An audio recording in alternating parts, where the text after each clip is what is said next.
மூகம் கரோதி வாசாலம் பங்கும் லங்கயதே கிரிம் யத்கிருபா தமஹம் வந்தே பரமானந்த மாதவம்.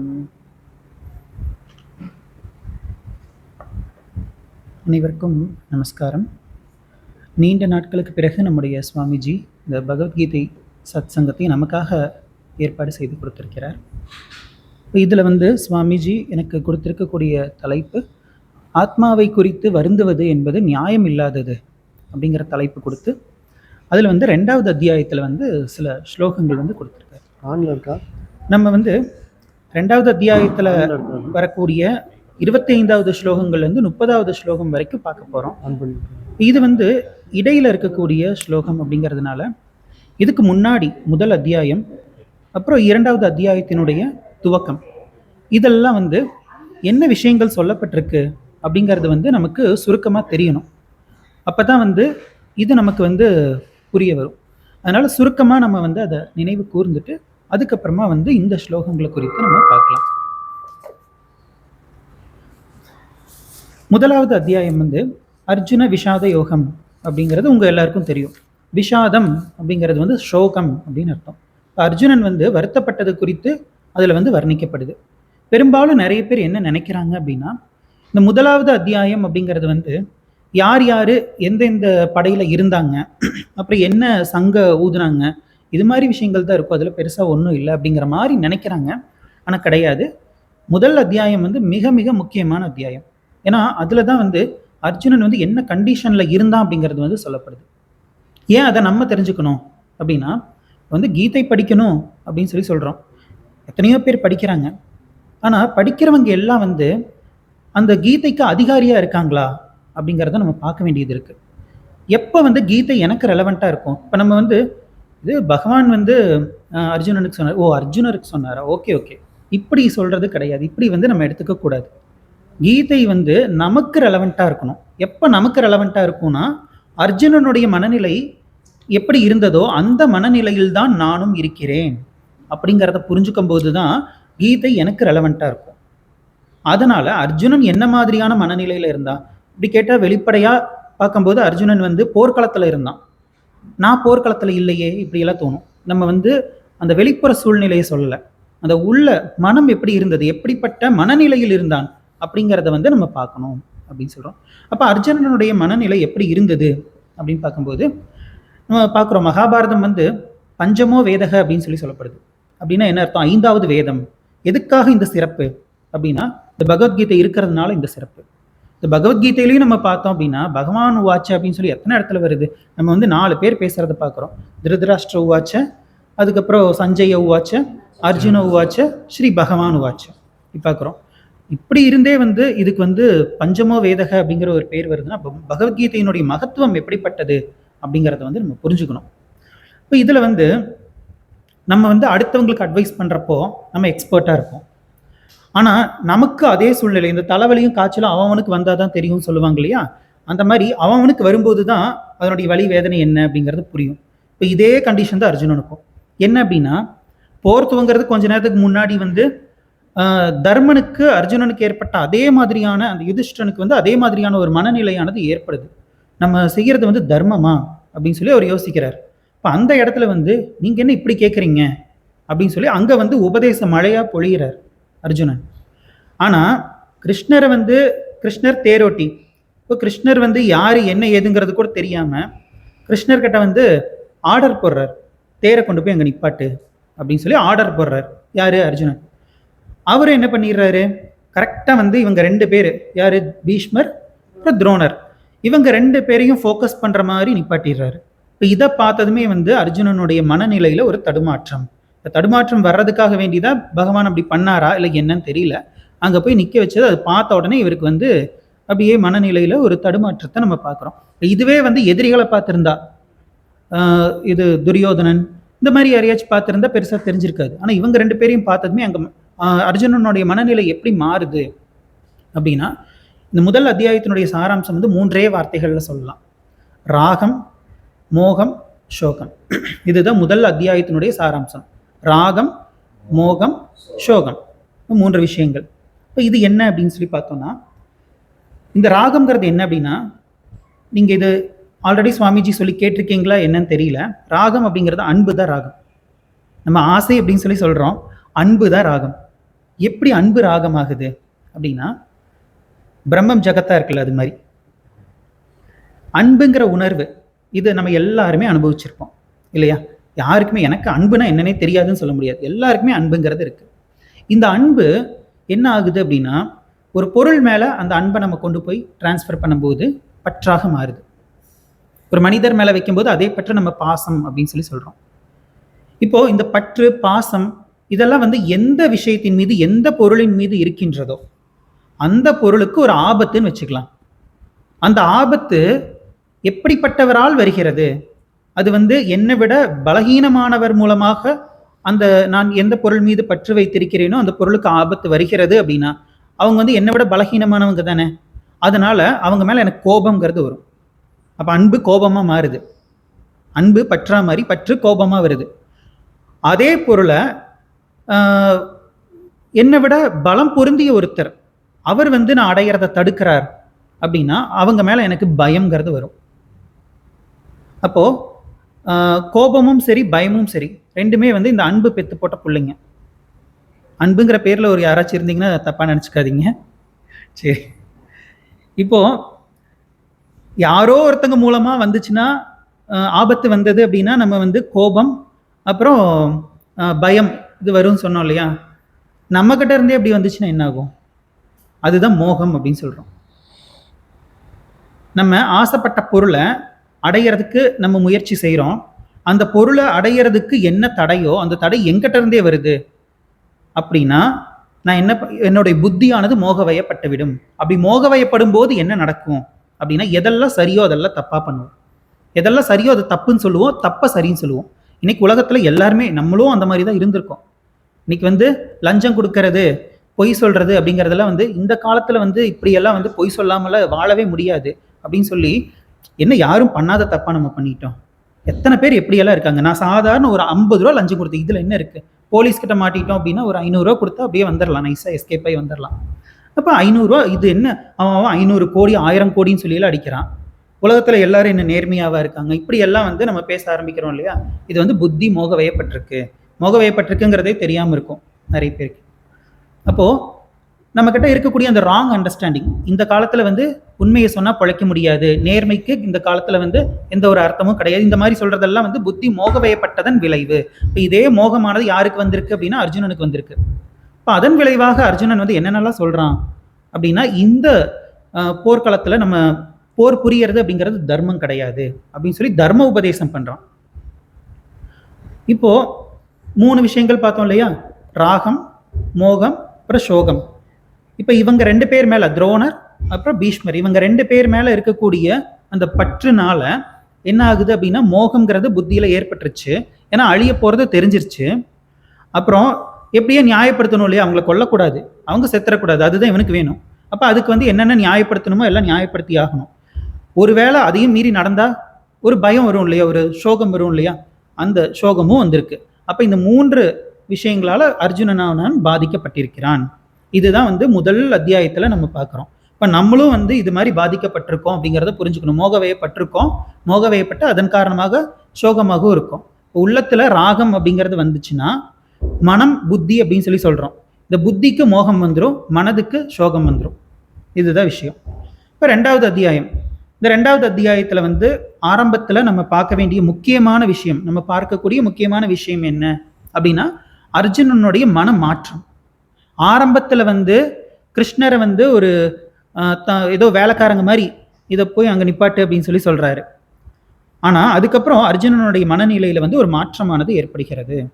அர்ஜுனன் கார்பண்ய தோஷத்தால் பாதிக்கப்பட்டிருக்கிறதை உணர்கிறார் அப்படிங்கிறத நம்ம பார்க்கிறோம். இங்க என்ன ஆகுது அப்படின்னா, புத்தி மோகவயப்பட்டு இப்படி தப்பு தப்பா பேசுது இல்லையா, அதை வந்து அவர் புரிஞ்சுக்கிட்டாரு.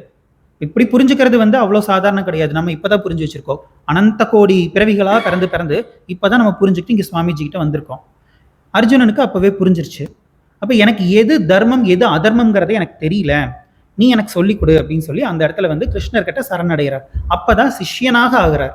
அப்ப 2வது அத்தியாயத்தினுடைய துவக்கத்துல நம்ம புரிஞ்சுக்க வேண்டிய விஷயம் என்னன்னா, சிஷ்யனா எப்போ ஒருவன் மாறுவான் அப்படிங்கிறத நம்ம தெரிஞ்சுக்கிறோம். சிஷ்யனா மாறும்போது தான் குருவாக இருந்து உபதேசம் செய்வார்.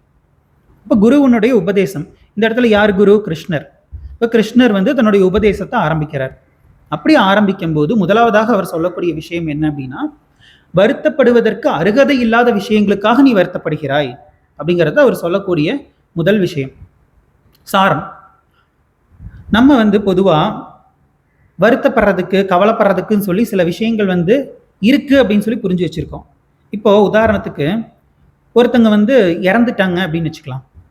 ரொம்ப வேண்டப்பட்டவங்க இறந்துட்டாங்க அப்படின்னா நம்ம எப்படி இருப்போம்? சோகமா இருப்போம். இப்போ எதுக்காகங்க சோகமா இருக்கீங்க அப்படின்னு சொல்லி கேட்டா, இல்லை எனக்கு ரொம்ப வேண்டப்பட்டவர் ஒருத்தர் தவறிட்டாரு. ஓ, இதுக்காக வருத்தப்படுறீங்களா? இது நியாயம்தான் அப்படின்னு சொல்லி போயிடுவாங்க. அதுவே நம்ம வாங்கின பலூன் உடஞ்சு போச்சு, உட்காந்து அழுதுட்டு இருக்கிறோம். எதுக்குங்க இப்படி இவ்வளோ சோகமாக இருக்கீங்க அப்படின்னு சொல்லி கேட்குறாங்க. இல்லை பலூன் வாங்கின 5 ரூபா கொடுத்து உடஞ்சிருச்சு, ஏன்னா இதுக்கெல்லாமா வருத்தப்படுறது அப்படின்னு சொல்லி கேட்போம். அதுவே ஒரு குழந்தை, ஒரு 50 வயசு தாத்தா இறந்துட்டாங்க அப்படின்னு சொல்லி அழுதுட்டு இருக்கு, 2 வயசு குழந்தை அழுதுட்டு இருக்கு. இல்லை சம்திங் ராங், இந்த குழந்தை ஏதோ அப்நார்மலாக இருக்கு அப்படின்னு சொல்லி சொல்லுவோம். அதுவே பலூன் உடஞ்சிருச்சு அப்படின்னு சொல்லி அழுதுட்டு இருக்கு அப்படின்னா இது நியாயம் அப்படின்னு சொல்லி எடுத்துக்குவோம்.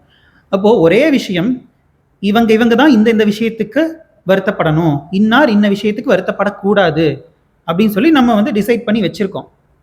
இப்போ பகவான் என்ன சொல்றார் அப்படின்னா, எந்த விஷயமுமே வந்து நீ வருத்தப்படுவதற்கு அருகதையே இல்லாத விஷயங்கள் அப்படின்னு சொல்லி சொல்றார். இப்படி சொல்லிட்டு அப்புறம் மேல என்ன சொல்றார் அப்படின்னா, நீ இப்ப வருத்தப்படுறையே, இது மாதிரி ஞானிகள் வருந்துவது கிடையாது. ஞானிகள் இப்ப இருக்கிறவங்களை குறித்தோ போனவங்களை குறித்தோ இனி வந்து போக போறவங்களை குறித்தோ அவங்க வந்து கவலைப்படுறதே கிடையாது. பாஸ்ட், ப்ரெசன்ட், ஃபியூச்சர் மூணையும் சொல்லிட்டார். எந்த காலத்திலயும் அவங்க வருத்தப்பட மாட்டாங்க அப்படின்னு சொல்லி சொல்றாரு. இந்த ஒரே ஒரு ஸ்டேட்மெண்ட்ல இருந்து நம்ம 4 ஸ்டேட்மெண்ட், இதையும் இன்க்ளூட் பண்ணி 4 ஸ்டேட்மெண்ட் வந்து நம்ம உருவாக்கலாம். ஞானிகள் வருந்துவதில்லை அப்படிங்கிற அந்த ஒரே ஒரு ஸ்டேட்மெண்ட்ல நம்ம 4 ஸ்டேட்மெண்ட் உருவாக்குறோம். என்ன அப்படின்னா, ஃபர்ஸ்ட் அவர் சொன்ன அந்த ஸ்டேட்மெண்ட்டே ஞானிகள் வருந்துவதில்லை அப்படிங்கிறது முதல் விஷயம். ஞானிகள் வருந்துவதில்லை அப்படின்னா யார் வருந்துவா? அஞ்ஞானிகள் வருந்துவார்கள். ரெண்டாவது, அஞ்ஞானிகள் வருந்துகிறார்கள்னா அப்ப அவங்க வருத்தப்படுறதுக்கு எது காரணம்? அஞ்ஞானம். மூணாவது. நாலாவது, அஞ்ஞானம்தான் வருத்தத்துக்கு காரணம்னா அந்த வருத்தத்திலேருந்து வெளியே வர்றதுக்கு எது தீர்வு? ஞானம். இந்த 4 விஷயங்கள் நம்ம வந்து இந்த ஒரே ஒரு ஸ்டேட்மெண்ட்லேருந்து புரிஞ்சுக்கலாம். அப்போ நம்ம என்ன புரிஞ்சுக்கணும் அப்படின்னா, அர்ஜுனன் வந்து சோகமாக இருக்கிறதுக்கு காரணம் அவங்க இறந்துருவாங்கங்கிறது கிடையாது, என்னமோ தெரியாமல் இருக்கு. சம்திங் இவருக்கு வந்து ஏதோ ஒரு விஷயத்தை பற்றின நாலேஜ் இல்லை. அதே மாதிரி தான் நம்மளும் வந்து யோசிக்கணும். மற்றவங்க யோசிக்கிறாங்களோ இல்லையோ அவங்களுக்கு தெரியாது. நம்ம வந்து இனிமே வாழ்க்கையில் எந்த கஷ்டத்தை அனுபவிச்சாலும் இந்த கஷ்டத்துக்கெல்லாம் காரணம் இதுதான் அதுதான் சொல்லி நம்ம ஏதாச்சும் ஒரு சூழ்நிலை, அப்புறம் சுற்றி இருக்கிறவங்க இந்த மாதிரி எல்லாம் சொல்லிட்டு இருப்போம் இல்லையா, இதெல்லாம் விட்டுட்டு எனக்கு என்னமோ தெரியல, எனக்கு அஜ்ஞானம் இருக்கு, அந்த அஜ்ஞானம் தான் என்னுடைய இந்த துயரத்திற்கு காரணம் அப்படின்னு சொல்லி அஜ்ஞானத்தோட நம்ம ரிலேட் பண்ணி பழகணும். இப்போ இந்த மாதிரி சொல்லிட்டு பகவான் வந்து அடுத்த ஸ்டெப்பு என்ன சொல்றார் அப்படின்னா, 3 கேள்வி கேட்கிறார். ஏப்பா நீ இப்படி வருத்தப்படுறையே, இந்த வருத்தம் வந்து எதை குறித்து அப்படின்னு சொல்லி கேட்கிறார். ஆத்மாவை குறித்து நீ வருந்துகிறாயா, அல்லது அனாத்மாவை குறித்து நீ வருந்துகிறாயா, அல்லது நான் வந்து தர்மத்தை பின்பற்றவில்லையே அப்படின்னு சொல்லி அதர்மம் செய்கிறோமே என்று கருதி நீ வருத்தப்படுகிறாயா? இப்படி 3 கேள்வி கேட்கிறார். இப்போ இந்த 3 விளக்குறார். அப்படி விளக்கும் போது ஆத்மாவை குறித்து நீ வருத்தப்படுவதற்கு எந்த ஒரு தேவையும் கிடையாது அப்படிங்கிறத சொல்லி ஆகணும் இல்லையா? அப்போ ஆத்ம தத்துவத்தை உபதேசிச்சு ஆகணும். இப்போ அதை உபதேசிக்கிறார். அப்படி உபதேசம் செய்யும் போது மிக முக்கியமான ஒரு ஸ்லோகம் வரும். சில ஸ்லோகங்கள் எல்லாம் வந்து சுகமுனிவர், வியாசர் இது போன்ற மகான்களால் மட்டும்தான் புரிந்து கொள்ள முடியும் அப்படின்னு சொல்லி பகவத்கீதையில சில ஸ்லோகங்கள் உண்டாமா. அதுல ஒரு ஸ்லோகம் 2வது அத்தியாயத்துல வருது. ஆக்சுவலா இந்த 2வது அத்தியாயம் அப்படிங்கிறது வந்து நம்ம சுவாமிஜி என்ன சொல்லுவார் அப்படின்னா, இந்த 2வது அத்தியாயம் மட்டுமே போதும் அப்படிங்கிறார். குருபரானந்தா சுவாமிஜி என்ன சொல்லுவார் அப்படின்னா, இந்த 2வது அத்தியாயத்தினுடைய விளக்க உரை தான் மற்ற அத்தனை அத்தியாயங்களும் அப்படின்னு சொல்லுவார். அப்போ இந்த 2வது அத்தியாயத்திலேயே வந்து ஓவரால் எல்லா கருத்துக்களும் சொல்லப்படுது. இப்போ ஆத்ம தத்துவம் குறித்து என்ன சொல்லப்படுது அப்படின்னா, இருப்பதற்கு இல்லாமை என்பது கிடையாது, இல்லாததற்கு இருப்பு என்பது கிடையாது. இது ஒரு முக்கியமான ஒரு வாக்கியம். இப்போ இதுல வந்து இது நமக்கு மேலோட்டமா கேட்கும்போது இதுல என்ன இருக்கு அப்படிங்கிற மாதிரி இருக்கும். ஆனா இதுல வந்து ஆழமான தத்துவங்கள் வந்து பகவான் வச்சிருக்கார். அப்படி என்ன வச்சிருக்கார் அப்படின்னா, இப்ப ஆத்ம தத்துவம் வந்து எல்லாருக்கும் தெரிஞ்சிருச்சா? உலகத்துல இருக்கிற அத்தனை பேருக்கும் ஆத்ம தத்துவம் தெரிஞ்சிருச்சா? தெரியல. ஆனா ஆத்மா இருக்கா இல்லையா? இருக்கு. அப்ப என்ன சொல்றாருன்னா, உனக்கு இந்த ஆத்ம தத்துவம் தெரியலங்கிறதுனால அது இல்லைன்னு ஆயிராது. இருப்பதற்கு இல்லாமை என்பது கிடையாது. உனக்கு தெரியாம இருக்கலாம், ஆனா ஆத்மா இருந்துட்டு தான் இருக்கு அப்படின்னு சொல்றார். இது முதல் விஷயம். அடுத்தது, இல்லாததற்கு இருப்பு என்பது கிடையாது. எது இல்லாதது? இந்த ஜகத்து. ஜகத்து வந்து இல்லாதது, உனக்கு எக்ஸ்பீரியன்ஸ் ஆகுதுங்கிறதுனால அதுக்கு இருப்புங்கிறது ஒண்ணு வந்துடாது அப்படின்னு சொல்றாரு. இப்போ இதை வந்து நம்ம எப்படி புரிஞ்சுக்கலாம் அப்படின்னா, இப்போ நம்ம ஒரு இடத்துக்கு போயிட்டு இருக்கோம், தண்ணி தாகம் அடிக்குது, நமக்கு வந்து தூரத்துல இருந்து பார்க்கும்போது தண்ணி இருக்கிற மாதிரி தெரியுது. உடனே ஓடி போய் அங்கே போய் தண்ணி மோண்டு குடிக்கலாம் அப்படின்னு சொல்லி போகிறோம். போய் பார்த்தா அங்கே வந்து வெறும் தரை. இதை பார்க்கும்போது நம்ம என்ன புரிஞ்சுக்கிறோம்? நம்ம பார்த்தது காணல் நீர் அப்படின்னு புரிஞ்சுக்கிறோம். இப்போ இந்த காணல் நீர் அப்படிங்கிறது வந்து அது இருக்கிறதா இல்லாததா? இல்லாதது. அப்புறம் ஏன் நம்ம தேடி போனோம்? ஏன்னா இருப்பது போல் தெரிந்தது. அது மாதிரி தான் இருப்பது போல் தெரிகிறதுனால நம்ம தேடி தேடி போயிட்டு இருக்கோம். அப்படி தெரியறதுனால அது இருக்குன்னு சொல்லிட முடியாது அப்படின்னு சொல்லி, அப்படிப்பட்டது தான் ஆத்மா. உனக்கு அது தெரியல அப்படின்னாலுமே அது இல்லைன்னு சொல்லிட முடியாது. உனக்கு தெரியுதுங்கிறதுனால இந்த ஜகத் இருக்குன்னு சொல்லிட முடியாது. இந்த மாதிரி சொல்றார். அதுக்கப்புறம் இந்த ஆத்மா வந்து எப்படிப்பட்டது? இவன் வந்து எங்க இறந்துருவாங்களோன்னு குறித்து தானே வந்து அர்ஜுனன் வந்து பயப்படுறான். இவங்க 2 பேரும் இறந்துருவாங்களோ அப்படிங்கிற பயம் தானே. ஆத்மாவை வந்து எதனாலும் அழிக்க முடியாது அப்படின்னு சொல்லி ஒரு முக்கியமான பாயிண்ட் வந்து சொல்றார். என்ன சொல்றாருன்னா, பொதுவாக ஒருத்தனை வந்து நம்ம கொல்லணும், ஒரு பொருளை நாசம் பண்ணணும் அப்படின்னா பஞ்சபூதங்கள்ல வந்து 4 பூதங்களை கொண்டு நம்மளால வந்து அழிக்க முடியும் இல்லையா? ஆகாசத்தை தவிர, ஆகாசத்தினால ஒருத்தங்க செத்து போனாங்க இப்படி சொல்ல முடியுமா? ஆகாசத்தினால இந்த பில்டிங் இடிஞ்சு விழுந்துருச்சு இப்படி சொல்ல முடியுமா? போர்ல எத்தனையோ விமானங்கள் வெடிக்குது, என்னென்னமோ பண்ணுது. இதெல்லாம் வந்து இந்த இந்த தத்துவம், அது என்ன, நிலத்தத்துவம் இல்லையா? அப்புறம் அக்னி தத்துவம், அப்புறம் வாயு, இதெல்லாமே சேர்ந்து தானே வந்து அழிக்குது. ஒரு பொருள் நாசமாகணும் அப்படின்னா இந்த 4 தத்துவங்களால் தான் அழிக்க முடியும். ஆகாசத்துல அழிக்க முடியுமா? எப்படி? இது வந்து நான் கடைசியா இருக்கு.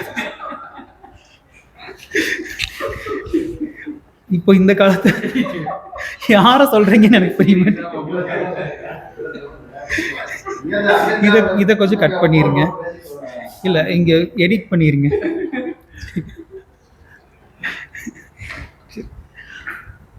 இது போல ஆத்மாவை வந்து எப்படி மற்ற பொருள்களை வந்து நம்ம வந்து இந்த 4 பூதங்களால் கொள்கிறோமோ அது மாதிரி ஆத்மாவை கொல்ல முடியாது அப்படின்னு சொல்றார். அப்படி சொல்லிட்டு அதுக்கப்புறமா வந்து மேல சொல்றார்.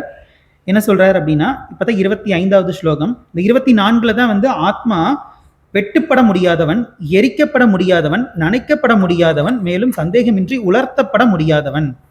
இந்த ஆத்மா நித்தியமானவன், எங்கும் நிறைந்தவன், இயக்கமற்றவன், ஸ்திரமாக இருப்பவன், சாகாதவன், இப்படி சொல்லி சாஸ்வதமானவன். சரி, இப்படி வந்து சொல்றார். இப்ப 25வது ஸ்லோகத்துல வந்து என்ன சொல்றார் அப்படின்னா, இந்த ஆத்மா புலன்களுக்கு புலப்படாதவன் அப்படின்னு சொல்றார். ஒன்றை வந்து நம்ம அழிக்கணும் அப்படின்னா அது புலன்களுக்கு நம்ம ஃபர்ஸ்ட் புலப்படணும். புலப்படக்கூடியதே வந்து எல்லாத்தையுமே அழிக்க முடியுமா அப்படின்னா முடியாது. நட்சத்திரம், அவ்வளோ சூரியன் இருக்கு, சந்திரன் இருக்கு, இதெல்லாம் புலப்படுது. இதை நம்மளால அழிக்க முடியுமா? முடியாது. நமக்கு வந்து ரொம்ப தூரத்துல, அவ்வளோ தூரத்துல இல்லாம பக்கத்துல ஒரு மலை தெரியுது, அதை நம்மளால இப்ப அழிக்க முடியுமா? முடியாது. அப்போ புலன்களுக்கு புலப்படக்கூடிய விஷயங்கள்லயே வந்து இவ்வளோ கண்டிஷன்ஸ் இருக்கும்போது புலன்களுக்கு புலப்படாதது அதை எப்படி அழிக்க முடியும்? கொஞ்சம் யோசி அப்படின்னு சொல்றாரு. அதுக்கப்புறம் மனத்தால் சிந்திக்க முடியாதவன். ஒரு பொருளை அழிக்கணும் அப்படின்னா ஃபர்ஸ்ட் சிந்திக்கணும், பிளான் பண்ணணும். வடிவேல் சொல்ற மாதிரி எது பண்ணாலும் பிளான் பண்ணி பண்ணணும். பிளான் பண்றதுக்கு சிந்திக்கணும் இல்லையா? அப்ப ஆத்மாவை குறித்து நம்ம என்னத்தை போய் சிந்திக்கிறது? சிந்திக்கவே முடியாது. இப்போ மனதால் சிந்திக்க முடியாதவன். அடுத்தது மேலும் மாறுதல் இல்லாதவன். இந்த மாறுதல் இல்லாதவன் வந்து நம்ம நல்லா சிந்திக்க வேண்டிய ஒரு விஷயம். ஏன்னா எது மாறுதலுடன் மாற்றத்துடன் கூடி இருக்கின்றதோ அந்த ஒன்று நிச்சயம் அழியும். இப்போ ஒரு பில்டிங் இருக்கு, அந்த பில்டிங் வந்து இடிஞ்சு விழுந்துருச்சுன்னு வச்சுக்கலாம். அது திடீர்னு வந்து அப்படியே நாசமாகிறது கிடையாது. அதனுடைய நாசம் அப்படிங்கிறது அது கட்டினதுல இருந்தே ஆரம்பிச்சிருச்சு. கட்டினதுல இருந்தே வந்து அதுல ஏதோ ஒரு மாறுதல் நடந்துகிட்டே இருக்கு. இப்போ எந்த ஒன்று மாறிக்கொண்டே இருக்கிறதோ அது கட்டாயம் அழியும். எந்த ஒன்று மாறாமல் இருக்கிறதோ அது அழியவே அழியாது. அதனால தான் முந்தைய ஸ்லோகத்துல வந்து மாற்றம் இல்லாதவன் அப்படின்னு சொல்லி சொல்ல, இயக்கமற்றவன் அப்படின்னு சொல்லி சொல்றாரு இல்லையா? இயக்கம்ங்கிறது இருந்தா தானே வந்து அதுல மாறுதல்ங்கிறது இருக்கும். இப்படி சொல்லிட்டு, ஆகையால் அர்ஜுனா, இந்த ஆத்மாவை மேலே கூறியவாறு அறிந்து கொண்டு நீ வருத்தப்படுவது உசிதம் அல்ல. அறிந்து கொண்டு நீ வந்து இப்படி வருத்தப்படுறையே அப்படின்னு சொல்றாரு. நம்மளும் அப்படித்தானே, எல்லாத்தையும் அறிஞ்சுக்கிட்டோம் அப்பப்போ வந்து நமக்கு அந்த விபரீத பாவனைங்கிறது வந்துருது இல்லையா. அர்ஜுனனுக்கும் இந்த பாவனை தான். எனக்கு கொஞ்ச நேரத்துக்கு முன்னாடி தான் வந்து தர்மனுக்கு உபதேசம் பண்ணிட்டு வந்திருக்காரு. சரி, அதுக்கப்புறம் 26வது ஸ்லோகத்துல வந்து என்ன சொல்றார் அப்படின்னா, ஆயினும் இந்த ஆத்மாவை எப்பொழுதும் பிறந்து கொண்டே இருப்பவன், அவ்வாறே எப்பொழுதும் இறந்து கொண்டே இருப்பவன் என்று நீ கருதினாலும் கூட நீண்ட கைகளை உடையோனே, நீ இவ்வாறு வருத்தப்படுவது நன்றன்று. ஒருவேளை நான் சொல்றதெல்லாம் நீ ஏத்துக்கல, ஆத்மா வந்து அழியக்கூடியது அப்படின்னு சொல்லி நீ எடுத்துக்கிற, அப்படி நீ புரிஞ்சுக்கிட்டா கூட இதை குறித்து கவலைப்படுறதுக்கு என்ன இருக்கு? ஏன்னா நீ கொல்லலைனாலுமே அது எப்படியோ ஒரு நாள் சாகத்தான் போகுது. அப்போ நீ வருத்தப்படுறது வந்து இதனால நியாயமே இல்லை அப்படின்னு சொல்றாரு.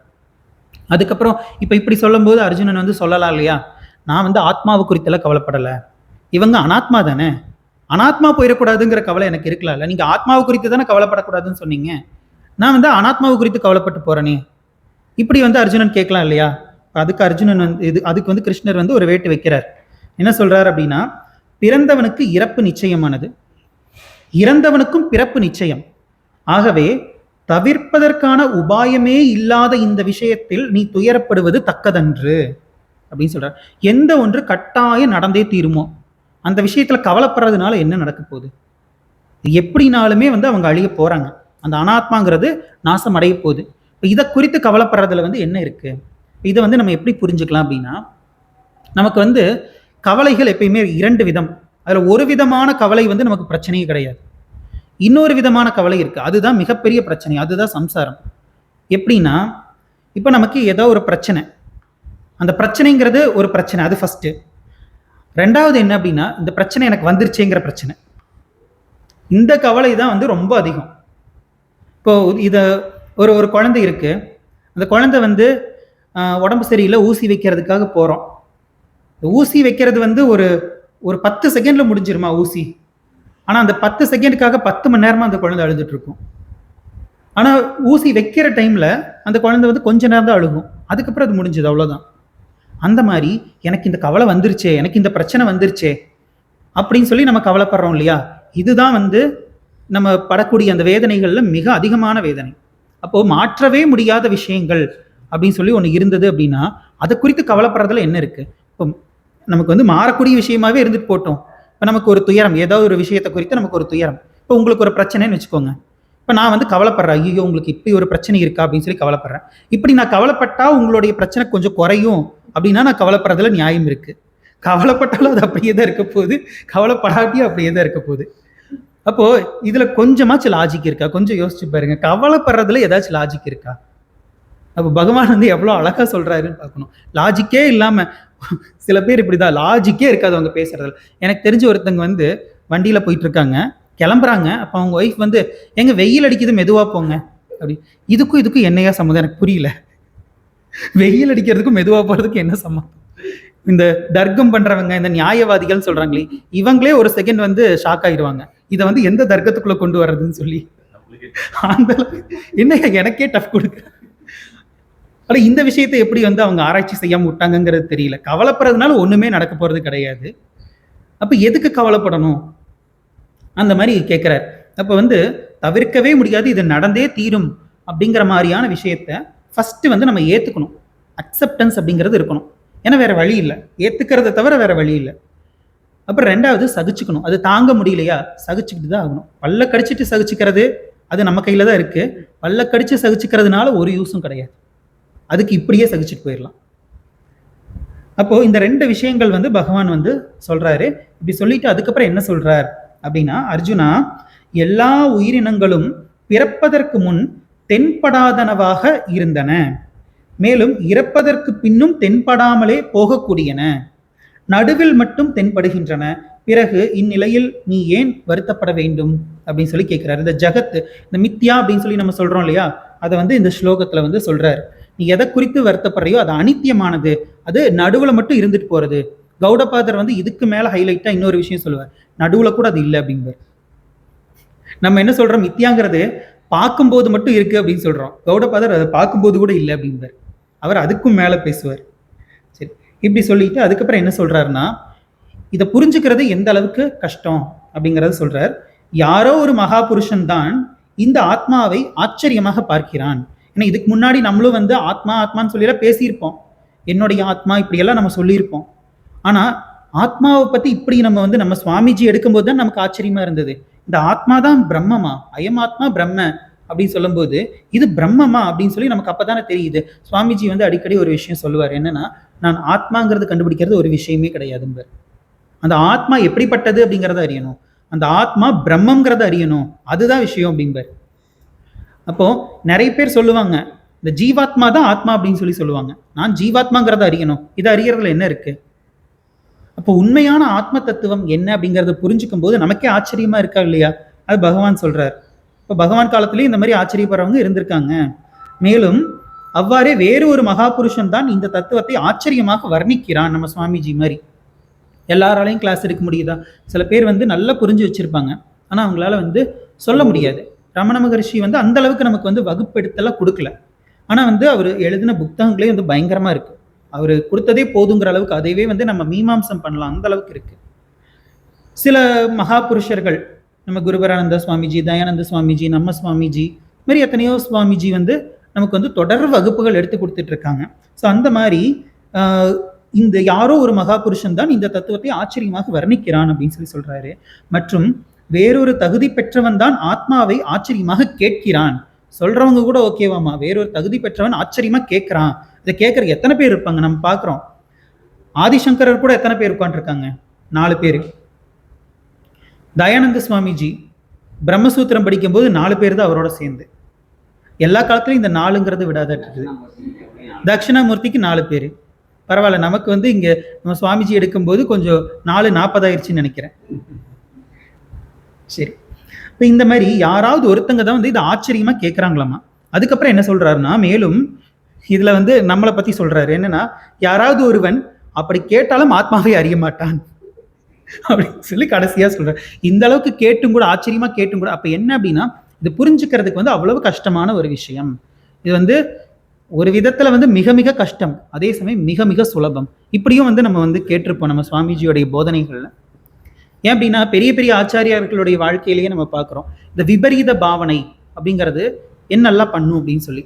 இப்போ வந்து ஆதிசங்கரருடைய வாழ்க்கையில நம்ம வந்து மனிஷா பஞ்சகம் பத்தி பார்க்கும்போது, அது வந்து உண்மையிலேயே நடந்த ஒரு சம்பவமா நம்ம எடுத்துக்கணுங்கிற அவசியம் கிடையாது.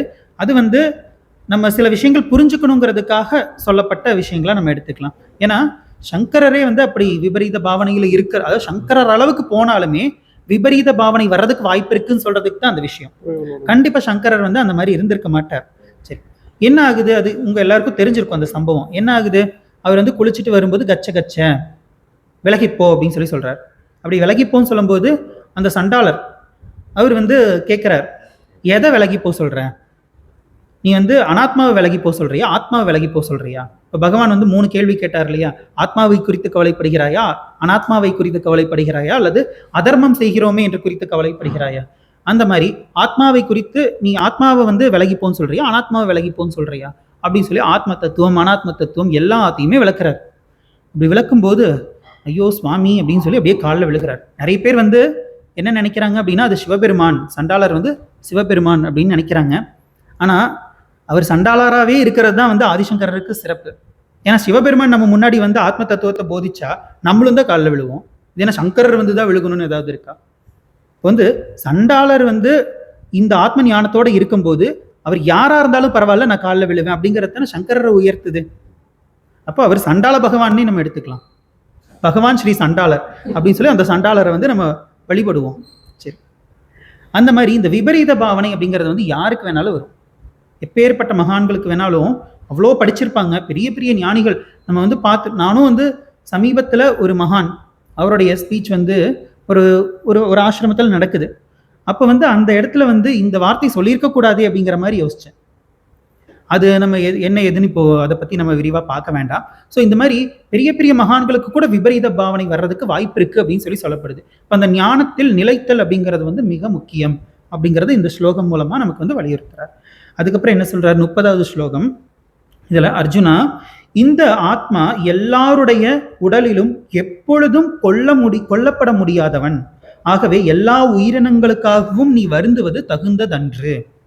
எல்லாமே இப்படி ஆகுதே அப்படின்னு சொல்லி நீ வருத்தப்படுறதுல வந்து ஒரு யூஸும் கிடையாது. ஏன்னா நம்ம வந்து எப்பயுமே நம்ம லைஃப்ல அந்த கரண்ட் அப்போ லைவ்ல இருக்கக்கூடிய பிரச்சனை என்னவோ அதை குறித்து தான் நம்ம கவலைப்பட்டுட்டு இருக்கோம். என்னைக்கோ ஒரு நாள் ஏதோ ஒன்று நடந்திருக்கும், அதை நினைச்சு இப்ப கவலைப்பட்டுட்டு இருக்கோமான்னு கிடையாது. ஒருவேளை அதை நினைச்சு கவலைப்படுறோம்னா அது கரண்ட் ப்ராப்ளம் தான். இப்போ இந்த சுச்சுவேஷன்ல தான் அதை நினைச்சு நம்ம வருத்தப்படுறோம். இதுக்கு முன்னாடி ஒரு மணி நேரத்துக்கு முன்னாடி அதை பத்தி கவலைப்பட்டோமானா கிடையாது. சொசைட்டிலேயும் அப்படித்தானே, கரண்டா என்ன இஷ்யூ வந்து பெருசா போயிட்டு இருக்கோ, ஜல்லிக்கட்டு இஷ்யூ ரொம்ப நாளுக்கு முன்னாடி போச்சு, இன்னைக்கு அதை பத்தி பேச்சே இல்லை. அப்பப்போ ஒரு டைம் பாஸ் மாதிரி தான் இருக்கு. கொஞ்சம் நல்லா யோசிச்சு பார்த்தோம் அப்படின்னா இந்த உலகத்தில் நடக்கக்கூடிய இந்த நியூஸ் எல்லாம் இருக்கு இல்லையா, அதெல்லாம் கேட்கறதுனால என்ன யூஸுங்கிறத கொஞ்சம் யோசிச்சு பார்த்தோம் அப்படின்னா இந்த துயரத்துக்கு பகவான் சொன்ன மாதிரி ஒரு யூஸும் கிடையாது. நீ துயரப்படுறதுனால வந்து எதுவுமே மாறாது அப்படின்னு சொல்லி சொன்னார் இல்லையா, அது மாதிரி நம்ம நியூஸ் பார்க்கறதுனால இங்க ஒண்ணுமே மாறப்போறது கிடையாது. ஏதோ நம்ம தான் வந்துட்டு அமெரிக்க அதிபருக்கு லெட்டர் எழுதி அது அங்க போய் உலகத்தை அப்படியே அமைதியாக்க போகுதுங்கிறது கிடையாது. நம்ம ஏதோ இந்த நாட்டுக்கும் அந்த நாட்டுக்கும் சண்டையாம பாரு, எனக்கு வந்து உலக செய்திகள்லாம் தெரிஞ்சிருக்கு. நிறைய பேர் இதுல வந்து ஒரு இது, உனக்கெல்லாம் தமிழ்நாடு அளவில் தான் பாலிடிக்ஸ் தெரியும், எனக்கெல்லாம் வந்து வேர்ல்டு வைட் பாலிடிக்ஸ், எனக்கு வந்து அது என்ன சொல்லுவாங்க அந்த உலக அரசியலுக்கு இங்கிலீஷ்ல ஜியோ பாலிடிக்ஸ், எனக்கு ஜியோ பாலிடிக்ஸ் எல்லாம் தெரியும் அப்படின்னு சொல்லி அதுல ஒரு பெருமை. ஆமா, மானித்துவம். அப்போ இந்த மாதிரி எல்லாம் நம்ம பார்க்குறோம். அப்போ இதுக்காகலாம் வருத்தப்படுறது வந்து நியாயமே இல்லைன்னு சொல்லி நம்ம வந்து ஆத்மாவை குறித்து வருத்தப்படுவதுங்கிறது லாஜிக்குள்ளேயே வராத விஷயம். நம்ம கொஞ்ச நேரத்துக்கு முன்னாடி சொன்ன மாதிரி இந்த தர்க்கவாதிகள் கூட இதை புரிஞ்சுக்கிட்டாங்கன்னா இதை எந்த தர்க்கத்துக்குள்ள கொண்டு வர்றதுன்னு குழம்பிடுவாங்க. அந்த அளவுக்கு சுத்தமா லாஜிக்கே இல்லாத விஷயம். ஆத்மாவை குறித்து மட்டும் கிடையாது, கவலைப்படுவதுங்கிறதே வந்து அது வந்து அருகதை இல்லாத ஒரு விஷயம். எந்த விஷயத்திற்காகவும் நம்ம கவலைப்பட வேண்டிய அவசியம் இல்லை அப்படிங்கிறத ரொம்ப அழகா சொல்லிட்டு அதுக்கு அடுத்து வரக்கூடிய ஸ்லோகங்கள் எதை பத்தி சொல்லுவார் அதை பத்தி நான் சொல்ல போறது இல்லை, உங்களை வந்து நான் ரிலீஸ் பண்ணி விட்டுருவேன். அடுத்து என்ன சொல்றார் அப்படின்னா தர்மத்தை குறித்து சொல்லுவார். ஏன்னா 3 கேள்விகள் கேட்டார் இல்லையா, ஆத்மாவை குறித்தா, அனாத்மாவை குறித்தா, தர்மத்தை குறித்தான்னு சொல்லி. அதனால தர்மத்தை குறித்து நீ கவலைப்படுறதுக்கும் எந்த ஒரு அருகதையும் கிடையாது அப்படிங்கிறத அடுத்து சொல்லுவார். அது வந்து நமக்கு சுவாமிஜி அந்த ஸ்லோகங்கள் கொடுக்கலங்கிறதுனால இதோட நம்ம வந்து நிறைவு செய்வோம். ஓம்.